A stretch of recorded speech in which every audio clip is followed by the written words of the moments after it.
messieurs, bonsoir. Il est 20h sur les antennes de la télé Futur Média. C'est parti pour le sommaire de ce journal. Les Sénégalais expulsés des États-Unis dans tous leurs États. Selon eux, le gouvernement du Sénégal leur doit à chacun 15 millions de francs CFA. Le collectif entend passer à la vitesse supérieure dans sa lutte si rien n'est fait. À la Sénélec, ce sont près de 300 contractuels qui réclament leur réintégration dans la société. Ils craignent d'être supplantés par d'autres personnes à qui on a soumis un test pour intégrer l'entreprise. Le soutien sans faille de Aliou Niane à Souleymane Teliko.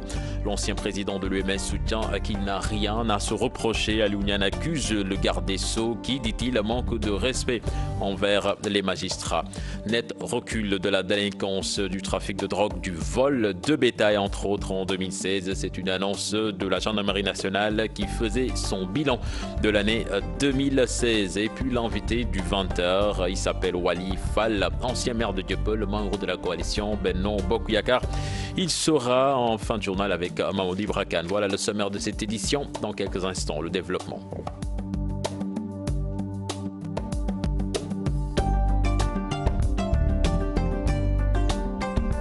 Bienvenue à toutes et à tous. La colère des Sénégalais expulsés des États-Unis. Au nombre de 150, ils réclament 25 000 $ chacun du gouvernement sénégalais. Selon eux, le gouvernement américain leur a octroyé une compensation financière individuelle de 15 millions que le gouvernement sénégalais refuse de leur rétribuer. Ce collectif faisait face à la presse cet après-midi. Compte rendu signé Adi Atala et Modou Diop. Désœuvrés, désemparés et désespérés, ces Sénégalais rapatriés des États-Unis sont des rescapés victimes de sévices corporels et tortures physiques et morales, sans aucune assistance sociale, disent-ils, de la part de l'État sénégalais. On nous a enchaînés, on nous a menottés, tout ça. On nous a maltraités, on nous a malmenés comme des animaux comme ça, jusqu'à on a déchaîné les comment dirais-je, les menottes à l'aéroport, les postes d'enseignement, tu vois. On nous a attachés à plus de 14 heures de temps. Plus de 14 heures de temps, comme des animaux, tu vois, dans la vie, à la place de ceinture, on met une chaîne. Quand tu vas aller aux toilettes, l'officier vient, détache la chaîne pour que tu puisses lever pour aller aux toilettes. Ils déclarent en sus être grugés de 25 000 $ chacun en guise de compensation. Ces rapatriés indexent le gouvernement sénégalais. Nous exigeons toujours que le gouvernement nous donne ce qu'il nous doit. Le gouvernement nous doit de l'argent. Chacun 25 000 $. Chaque tête 25 000 $. Si vous évaluez 25 000 $, c'est beaucoup d'argent. Il doit nous donner ce qu'il nous doit. Le ministre des Affaires étrangères, Makandia, a fait un communiqué hier. Il a dit qu'ils n'ont reçu aucun argent provenant des États-Unis, alors que c'est faux. Les États-Unis, là, c'est ce qui gère l'immigration. Nous a dit ça. Ils nous ont donné 25 000 $ chaque tête. 25 000 $, si on l'évolue en français, c'est 15 millions de francs CFA, tu vois. Les victimes ne comptent pas baisser les bras pour exiger leurs droits. Au cas où ils ne paieraient pas, il n'a qu'à subir les conséquences parce que nous sommes déterminés. Nous ne sommes pas des voleurs ni des criminels. Si l'État ne réagit pas, nous allons partir devant la palais pour on va allumer, on va simuler, tu vois. On va simuler, on est prêt pour faire ça parce qu'on est presque mort. Les Sénégalais expulsés des États-Unis au nombre de 150 interpellent les chefs religieux, la classe politique et la société civile sur leur situation. Ils ne perdent pas espoir de voir le bout du tunnel. Ils sont 293 contractuels de la Sénélec à réclamer leur réintégration au sein de la Société nationale d'électricité. Après avoir attendu pendant 2 ans, ces contractuels ont été surpris de voir qu'un test a été organisé à leur insu et que d'autres personnes ont été mises sur la liste. Ces contractuels s'indignent de cette situation et demandent au directeur général de la société leur réintégration. Fatou Bintou Conté, Ababakar Kamara pour plus de détails. Ils sont 293 contractuels de la Sénélec qui attendent d'être réintégrés. Mais à leur grande surprise, un test a été organisé par la direction générale avec d'autres personnes sur la liste. À notre grande surprise, le mois de mars passé, nous sommes tenus au courant d'un test. Au courant d'un test qui est organisé à l'intérieur de la Sénélec. Nous, les concernés, nous n'avons pas été informés officiellement. On a su l'information de bouche à oreille. Beaucoup d'entre nous n'ont pas participé à ce concours. D'autres ont été extirpés même de cette nouvelle liste. Pardon, ne sais quoi. Ces agents, qui actuellement vivent dans la désolation totale, s'inquiètent de leur avenir. Des pères de famille, des soutiens, des mères de famille, nos enfants, certains ne vont plus à l'école, d'autres risquent d'être expulsés de leur maison. Nos parents sont des retraités. Nous ne pouvons pas les aider pour acheter leurs médicaments. Et tout le soutien, vous savez comment le Sénégalais vit. Un salaire d'un travailleur n'est pas pour le travailleur lui-même, mais c'est pour N personnes qui sont derrière lui. Au directeur général de la Sénélec, Matar Cissé, ces 293 contractuels restants ne demandent qu'une chose, leur régularisation et le respect du protocole d'accord signé entre la direction générale et la CNTS. On n'a pas de doute qu'il va respecter le protocole, parce que nous le connaissons, pas par le biais de la Sénélec, mais nous l'avons connu parce que c'est un homme intègre qui est passé pas mal de directions dans le Sénégal. Mais nous le connaissons et nous savons que c'est un homme véridique et intègre. Et nous, c'est un modèle pour nous. Nous interpellons M. Matar Cissé pour qu'il jette un regard sur les listes qu'on lui présente et les 293 qui restent. Est-ce que c'est réellement eux qui sont en train d'être régularisés ou bien c'est d'autres personnes? En tout cas, nous... Ces contractuels, depuis 2 ans, courent pour être admis encore au niveau de la Sénélec. 493 au total, 200 ont déjà été réintégrés pour la première phase. Les brocanteurs mécaniciens impactés par le terre disent non à tout déguerpissement de leur lieu de travail. Ce site de 7 hectares devra donc servir de garage de maintenance du train express régional. Ces brocanteurs qui doivent être donc relogés à Diamniadio doutent de la fiabilité de ce site. Écoutons à ce propos Hassan Nakebe, s'appelle. Il est interrogé par Fatou Bintou Conté et Ababakar Kamara. Depuis 1984, oui, on travaille ici. On a pris presque de 10 000 personnes. C'est notre père qui était ici, depuis 1976. Donné par Senghor, signé par le feu Ousmane Diagne et feu Senghor. Ils nous ont trouvés ici. Voilà, ils nous ont trouvés ici. Ils nous ont dit qu'ils veulent que 50 mètres. Mais après, on a entendu qu'il veut le donner à une personne, un Français. Je ne peux pas citer son nom. Ah, voilà. Il veut faire un terminal conteneur ici. Et il veut nous dégager tout, nous tous ici. Qu'il dise des choses claires. Où il veut nous amener. Il parle de Diamniadio. Mais il ne peut pas dire à tout le Sénégal. Diamniadio. Nous tous ne pouvons pas être à Diamniadio. Nous tous ne pouvons pas être à Diamniadio. Quelles conditions? On dit sur quelles conditions on peut quitter. Parce que même un terrain, un titre foncier, quand l'État veut, il peut quitter. Mais à quelles conditions? À quel prix? À Linguer, les populations de Mbaké-Djolof situées dans la commune de Sagata-Djolof sont descendues dans les rues pour réclamer de l'électricité. Elles menacent d'interdire toute campagne électorale dans leur village si les autorités étatiques ne règlent pas ce problème. Reportage sur place signé Moudoumaï. Vêtus de rouge, munis de pancartes sur lesquelles on peut lire « Nous réclamons de l'électricité ». Pour manifester leur colère, les populations de Mbaké-Djolof ont battu le macadam. Le village reste toujours dans le noir. Vraiment, ça nous le dépend. On utilise des lampes, des bougies et des solaires à fabrication artisanale. Ici, même la matrone utilise des lampes torches pour faire accoucher les femmes. Ce matin, j'ai parlé avec la matrone. Qu'est-ce qu'il nous a dit? Il nous a dit qu'hier, elle avait un accouchement. Mais ils utilisaient des lampes torches pour faire leurs accouchements. À Mbaké-Djolof, les habitants déboursent 100 francs l'unité pour s'acheter un téléphone portable, alors que les poteaux électriques surplombent le village. Tout ça, c'est parce que Mbaké-Djolof n'est pas électrifié. Alors que la ligne haute tension traverse le village depuis 2008, alors que notre forage fonctionne même grâce à l'électricité, alors pourquoi pas le village? Aujourd'hui, on ne peut pas parler du Sénégal émergent comme il l'a dit, alors qu'un gros village comme Mbaké-Djolof n'est pas encore électrifié. Ainsi, il menace d'interdire toute campagne électorale aux responsables de l'APR si les pouvoirs publics n'accèdent pas à leurs demandes. Quiconque viendra à Mbaké-Djolof pour faire campagne aura affaire avec nous si le village n'est pas électrifié. Pour rappel, cette localité située dans la communauté rurale de Sagata-Djolof fut fondée par le marabout Mamara Mbaké, un grand-père de Serigne Touba. Pénurie de carburant à Sédhiou depuis 48 heures. Des automobilistes, conducteurs de moto, Jakarta et population du Pakao se plaignent. Les deux stations d'essence ne peuvent plus satisfaire les habitants de Sédhiou. Le litre d'essence est vendu à 1250 francs et 1500 francs CFA. Les conducteurs de Jakarta qui assurent le transport urbain ont augmenté les prix. Une paralysie totale donc dans cette ville située au sud du pays. Bakary Conté et Salah Samb.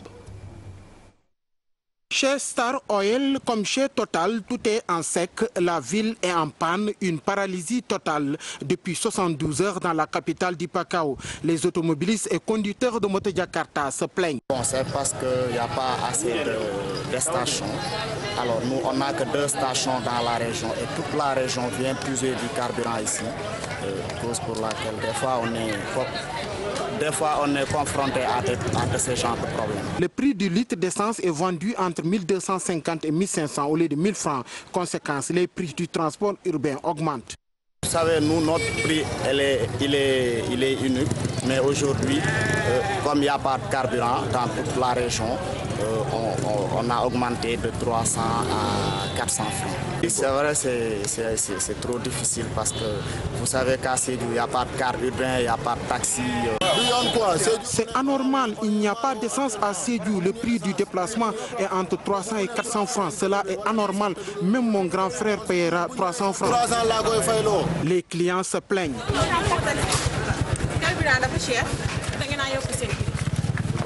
Non, je ne vais pas prendre une moto Jakarta car ils ont augmenté leur prix entre 300 et 400 francs. Il n'y a pas de carburant ici à Sédhiou.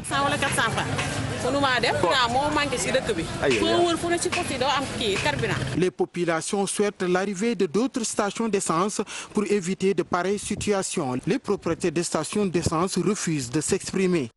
Souleymane Teliko n'a rien à se reprocher. Il a agi en toute légalité. C'est la conviction d'Ali Ounian, l'ancien président de l'UMS, fustige le fait que son collègue soit traduit en conseil de discipline. Ali Ounian indexe le garde des Sceaux. Selon lui, maître Sidiki Kaba manque de respect envers les magistrats. Il était l'invité du JT de 13h. Le plaidoyer de la presse et des organisations de droits de l'homme pour l'adoption du nouveau code de la presse. Plusieurs raisons ont été avancées. Les menaces sur la liberté de la presse, l'aide à la presse également, entre autres. Les dessous donc de cette réunion avec le président du CEDEPS, Mamadou Ibra Kane, interrogé par Aïssa Toupaï et Younous Diatta. La liberté de la presse au Sénégal est en danger, la démocratie sénégalaise est en danger. Beaucoup de travailleurs des médias, de journalistes, de techniciens ou même d'administrateurs ne perçoivent pas de salaire.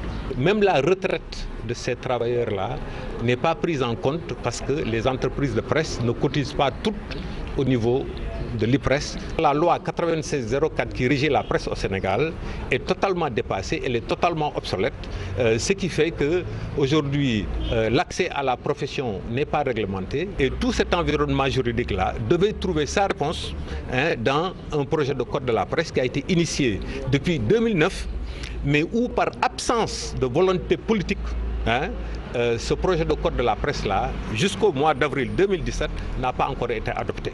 Et donc ça pose un sérieux problème et on en appelle à la responsabilité au sens de l'État, de nos gouvernants, pour qu'ils puissent apporter une solution à ce problème-là. Nous parlons à présent de toute autre chose. Assurer une production en hivernage, augmenter la superficie, les superficies cultivables et les infrastructures de stockage, entre autres facteurs à prendre en compte pour réduire les pertes post-récolte. Acteurs et producteurs réfléchissent sur la problématique de la commercialisation du riz local. La question des financements est également abordée au cours de la rencontre ouverte ce mercredi. Compte rendu signé Fatou Kinedem et Mohamed Dia. Le fonds alloué à la production du riz local est passé de 5 à 9 milliards lors de la dernière campagne. Une réponse favorable selon les acteurs. Le fonds de commercialisation a notamment connu une hausse. Il y a 2 ans, l'État du Sénégal avait appuyé par la mise en place d'un fonds de commercialisation que nous avons expérimenté l'année dernière et sur lequel 2,6 milliards ont été injectés. Et cette année, on est à plus de 4,6 milliards. En revanche, l'insuffisance des infrastructures de stockage, le remboursement des crédits, des contraintes à lever. Le remboursement qui est fait en nature doit être transféré au niveau des zones de transformation. Et si la logistique et les infrastructures ne sont pas disponibles, c'est des pertes post-récolte extrêmement importantes qui sont enregistrées. Des pertes qu'on pourrait réduire dans la double culture. Il y a plus de problèmes de rendement en hivernage, il y a plus de problèmes de ravageurs en hivernage, les quantités sont beaucoup plus faibles en hivernage et tout cela concourt à réduire les possibilités de production. On ne peut pas se limiter seulement à une campagne de saison chaude pour faire l'autosuffisance. On a besoin d'être dans la double culture et pour le faire, il faut assurer une production en hivernage, mais aussi augmenter les superficies cultivables.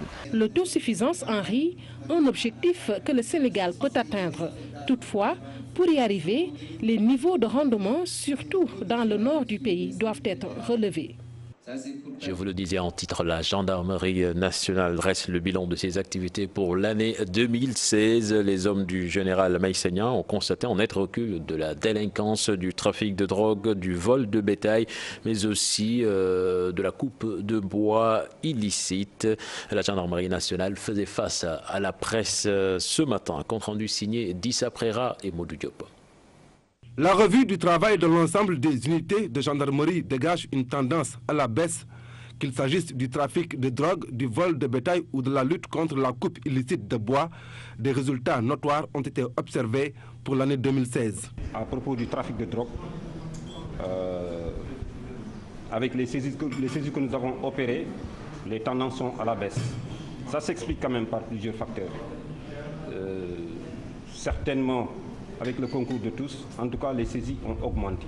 Ce qui veut dire que la présence a été accentuée. Ce qui veut dire que le gendarme ou bien l'élément de défense et de sécurité n'étant pas partout, il a pu quand même, grâce aux différents réseaux de renseignement qu'il a pu mettre en place et avec la collaboration des différentes couches de la population, avoir l'information utile à temps du moins.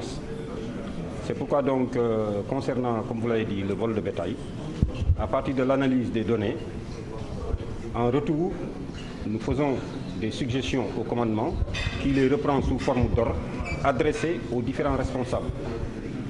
Et non seulement ils leur intiment l'ordre d'occuper le terrain, de prendre contact avec les différents organisateurs, mais il est même constaté des secteurs où c'est avec l'attache de la gendarmerie qu'on a pu non seulement pacifier des tensions entre éleveurs et agriculteurs, mais déterminer le tracé même de couloirs de passage des animaux.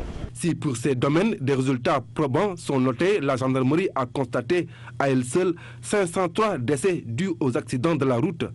Un chiffre effrayant qui pousse les hommes du général Meïssenia à appeler à davantage de responsabilités.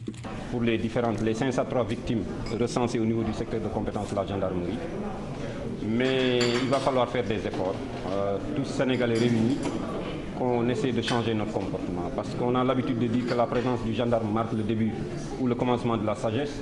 Et naturellement, quand vous voyez un élément en tenue le long de la route, vous avez tendance à lever le pied de l'accélérateur ou bien à revenir à l'orthodoxie du code de la route. Mais ça doit être le comportement de tout le monde. Donc, il faut revoir tout le procédé de formation des chauffeurs, de perfectionnement des chauffeurs, mais également de durcissement de la répression. Et dans ce domaine, je pense que le gouvernement a pris les mesures idoines avec l'application des nouvelles dispositions en matière d'infraction ou de répression des infractions au code de la route. Et je pense que tous ensemble, on devrait pouvoir faire de sorte pour que les accidents diminuent. Consciente de la difficulté d'être présente partout sur le territoire national, la gendarmerie compte sur la collaboration totale des populations pour que la peur soit désormais dans le camp des malfaiteurs. Mesures pour faire face à la menace terroriste, c'est ce qu'a déclaré le général Mamadou Diop, le commandant de la gendarmerie territoriale, précise que ces hommes investissent le terrain de renseignement en collaboration avec d'autres secteurs de la sécurité publique. Je vous propose de l'écouter, il est toujours interrogé par Dissa Prera et Mamadou Diop. Des appels pour nous rendre compte de comportements suspects, n'est-ce pas? Et nous faisons tout pour prendre les mesures nécessaires afin d'ouvrir des enquêtes, de traquer, de surveiller ce personnel qui nous semble suspect. Nous sommes en train de faire ce qu'on peut dans cette lutte contre le terrorisme. On ne pourra jamais dire que notre pays est blindé, il ne peut pas être atteint. Non, on a pour vous dire qu'il y a des mesures connues ou discrètes, inconnues, qui sont prises quotidiennement dans le domaine de la surveillance, de la prévention et dans le domaine de l'intervention. Actuellement, on cherche à raccourcir les délais d'intervention pour les infractions liées au terrorisme. Le renseignement, on est en train d'y travailler avec d'autres structures de l'État qui sont extrêmement bien outillées. Et l'intervention également, on est en train de la développer et de la renforcer. Nous parlons à présent de la 137e édition de l'appel de Seydina Limamoulaye, prévue les 27 et 28 avril prochains en CRDC, tenu au ministère de l'Intérieur pour évaluer les travaux des réclamations relatives à l'assainissement, à la sécurisation de certains sites, entre autres préoccupations du comité d'organisation. Le ministère de l'Intérieur promet de faire des efforts. Aminata Mbaresso, Ababakar Kamara, compte rendu. C'est une rencontre entre le ministère de l'Intérieur et le comité d'organisation de la 137e édition de l'appel de Seydina Limamoulaye. Ils ont fait le point sur l'état des préparatifs. La plupart des engagements qui étaient pris sont déjà sur le point d'être entièrement satisfaits. Les organisateurs apprécient les engagements pris, mais la question relative à la sécurisation de certains sites comme Cambérène reste encore préoccupante. Pour cela, avant l'appel déjà, nous mettrons davantage des efforts sur la sécurisation du lieu en général et des environnements. Durant l'événement, on le fera aussi, mais aussi nous ne pouvons pas le faire sans l'assentiment des populations. Celles-là qui sont aujourd'hui les principales préoccupations en matière de sécurité. Comme je l'ai dit, la sécurité c'est un tout. C'est vrai que c'est du ressort des forces de défense et de sécurité, mais aussi c'est du ressort des populations pour lesquelles nous sommes censés, assurer cette sécurité-là. L'assainissement et le renouvellement du réseau d'évacuation des eaux de pluie a été également soulevé. Nous savons qu'il y a dans certains points bas de l'eau qui stagne même en période de saison sèche. On donnait récemment un exemple sur l'avenue Seydina Issa Laye où il y a encore de l'eau stagnante et le principal problème c'est un peu l'eau qui stagne devant le domicile du khalife général de l'AN. La 137e édition de l'appel de Seydina Limamoulaye se tiendra du 27 au 28 avril prochain. Un événement religieux qui draine du monde entre Ngor, Yoff et Cambérène. La mise à contribution de tous les services, privés comme publics, une nécessité pour éviter d'éventuels couacs. Nous parlons de la deuxième édition de la conférence islamique internationale de la Tariqa Khadriya. Chérif Atrana Aïdara et ses amis veulent servir une réponse scientifique au monde contemporain qui ne cesse d'indexer l'islam comme une religion d'extrémisme. Autre sujet abordé lors de leur conférence de presse tenue hier à Rufisque, le centenaire du rappel à Dieu du fondateur de la Khadriya et la modernisation de Ngoumba Ngioul, compte rendu signé Ousseynou Thiam et Biradiani. La fondation Cheikhna Cheikh Sadbou prépare activement la deuxième édition de la conférence islamique internationale de la Tariqa Khadriya. Pour cette deuxième édition, la fondation veut apporter une réponse scientifique de l'islam face aux problèmes du monde contemporain. Aujourd'hui, à chaque fois qu'il y a un phénomène violent, on a tendance à dire que c'est de la violence islamiste. Toute cette bataille d'idées, elle est caporalisée par les Occidentaux, alors que nous avons d'éminents intellectuels au niveau de la Oumma islamique qui sont capables de mener un travail de réflexion sur l'ensemble des problèmes qui interpellent l'humanité. Que ce soit économique, dans le domaine de la technologie, dans tous les domaines du savoir, nous avons des gens qui sont capables d'apporter une contribution positive à la résolution des problèmes du monde. Une conférence qui coïncide avec le centenaire de rappel à Dieu de Cheikhna, Cheikh Saad Bou. Ça coïncide un peu avec la commémoration du centenaire. Donc c'est un événement marquant et ce qui explique d'ailleurs pourquoi cette conférence s'organise en deux phases. Une phase au Sénégal, une autre phase en Mauritanie, en faisant le vernissage d'une exposition qui va nous donner l'occasion donc de retracer pratiquement la vie et l'œuvre de Cheikhna depuis sa venue au Sénégal et son retour en terre mauritanienne. Cette conférence de presse a été également une occasion saisie par cette fondation pour réclamer la concrétisation de la modernisation de Ngoumba-Ngeoul, capitale de la Khadria.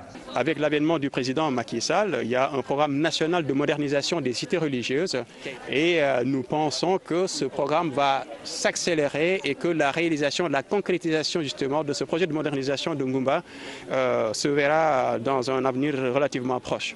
Cet événement religieux qui a pour parrain le président Macky Sall et son homologue mauritanien Abdoul Aziz sera tenu à Dakar et à Nouakchott du 8 au 12 juillet prochain. Lutte contre le paludisme, des efforts considérables réalisés au Sénégal. La mortalité a fortement été réduite. Ce résultat est le fruit d'un long travail, tel que la distribution de 8 millions de moustiquaires imprégnés. Kaolack a été choisi pour abriter la cérémonie officielle de la Journée internationale de lutte contre le paludisme.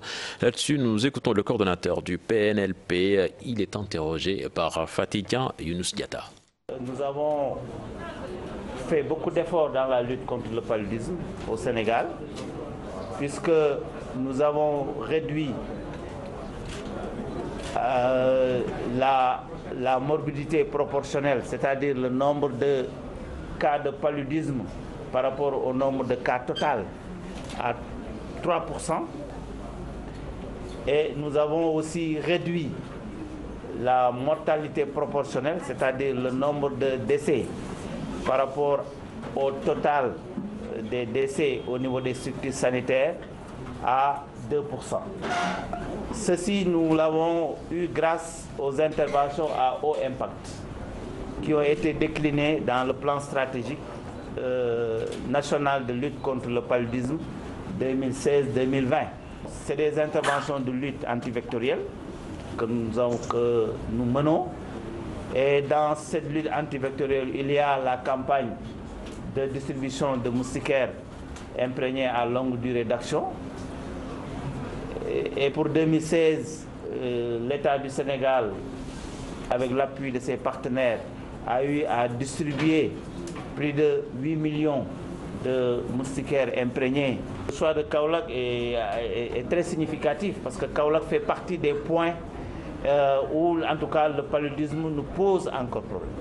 Raison pour laquelle nous avons convenu avec Madame le ministre, vraiment Madame le ministre a demandé qu'on puisse faire la cérémonie officielle, organiser la cérémonie officielle à Kaolack pour mobiliser davantage les populations.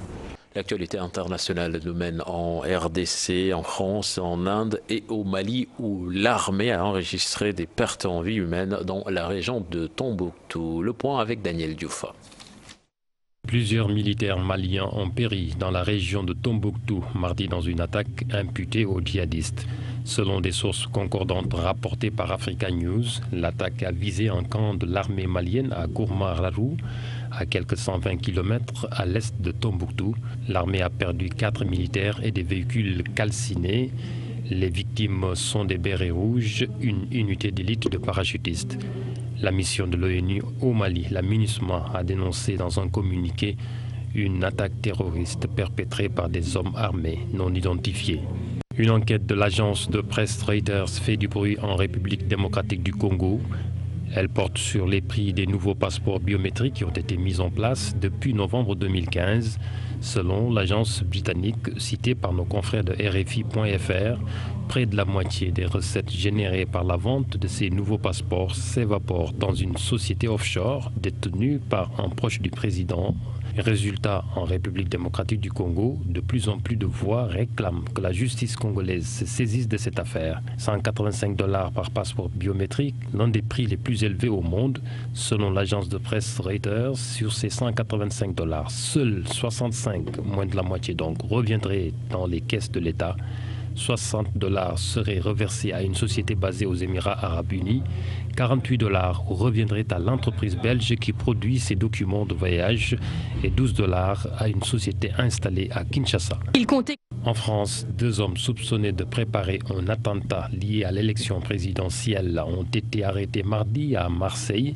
Selon le ministre de l'Intérieur, ils avaient l'intention de passer à l'acte dans les tout prochains jours. Les 2 hommes sont âgés de 23 et 29 ans. Ils ont été arrêtés par la Direction générale de la sécurité intérieure dans le cadre d'une enquête en flagrance ouverte à Paris le 12 avril pour association de malfaiteurs terroristes, criminels et infraction à la législation sur les armes en relation avec une entreprise terroriste. Ces arrestations surviennent à quelques jours de la présidentielle, notamment dimanche prochain. Plus de 50 000 policiers, gendarmes et militaires seront déployés pour assurer la sécurité de l'élection, notamment dans les 67 000 lieux de vote, indique un communiqué du ministère de l'Intérieur. Enfin, au moins 44 personnes ont péri mercredi dans un accident de bus en Inde, dans le nord du pays. Un bus privé qui transportait 56 personnes est tombé dans une rivière au fond d'un ravin. La cause de la sortie de route n'est pas encore connue.